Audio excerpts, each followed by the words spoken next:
Hey there, Metalheads, Flying V here, and today I'm going to show you guys how to disassemble and reassemble your PlayStation 3 DualShock controller. So, it's pretty simple. You flip the controller over and you remove the 5 screws on the back. They're all the same size. Just take a fine Phillips head screwdriver and remove the 5 screws. Okay? Once all the screws are removed, you want to flip the controller over, if it's not flipped over already, and you want to pinch on this area here to unclamp a little clamp, okay?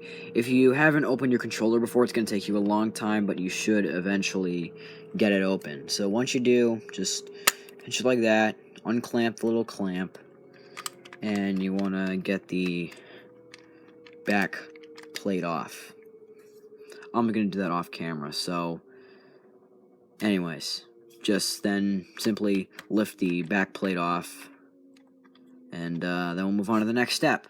Okay, the next thing that you might want to do is you could remove the R2 and L2 buttons. You can simply unsnap them from their holds here. You could remove the battery if you want to. However, it is a little tricky to get out, but you should eventually get it. So if you want, you can remove the battery. But the next thing you want to do is that you want to remove this little screw here. It's the same size as all the other screws. You can remove it with the same screwdriver.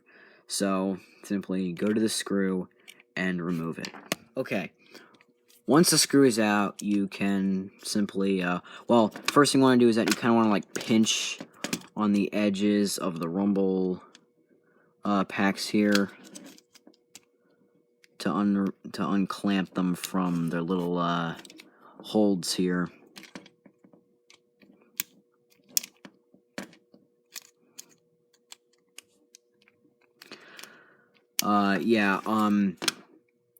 These take a little while, so I'm also going to do this off camera, okay? Okay, I did manage to unclamp the DualShock motors, so once you have those unclamped, you can simply pull the entire,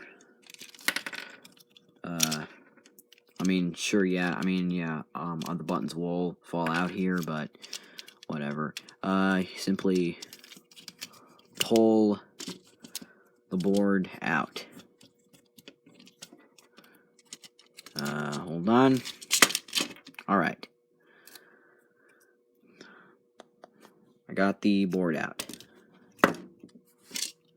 Now, you can remove the buttons along with their rubber pads.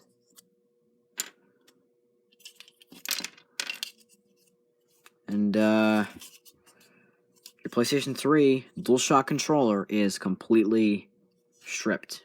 Okay, now it's time to put it back together.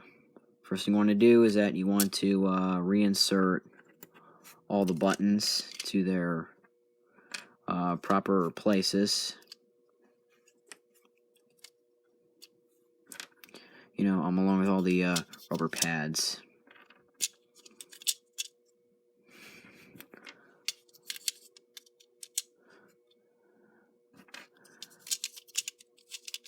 Also, I should point out that all of these buttons have specific tabs that have to go into certain slots. So just be sure to realign them with their proper slots before you put the rubber pads back on. Okay. Next thing you want to do is that you want to simply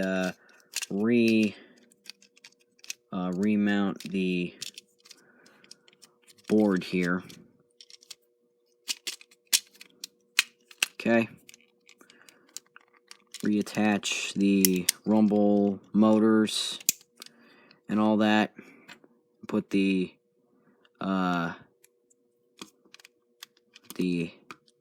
and R1 buttons back in. Now, these may take you some time, but you should eventually get it.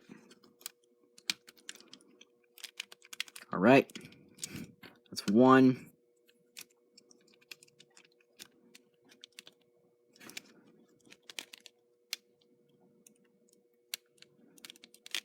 Okay, hold on.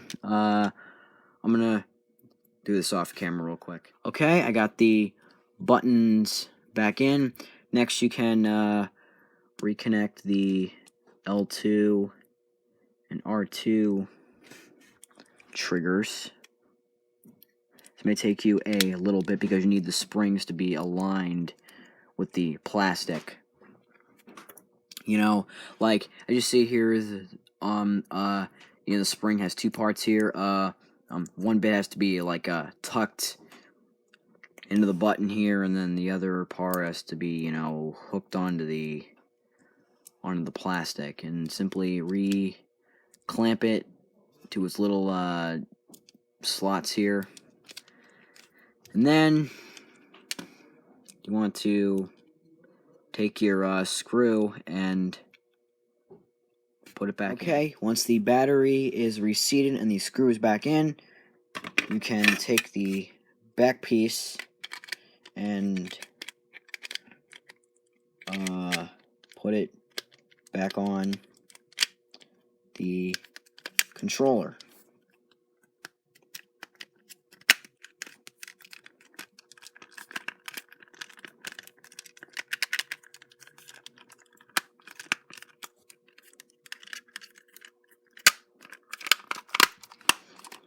Okay, the controller is back together, and now you put the other 5 screws back in. Okay, now your PlayStation 3 DualShock controller is back together.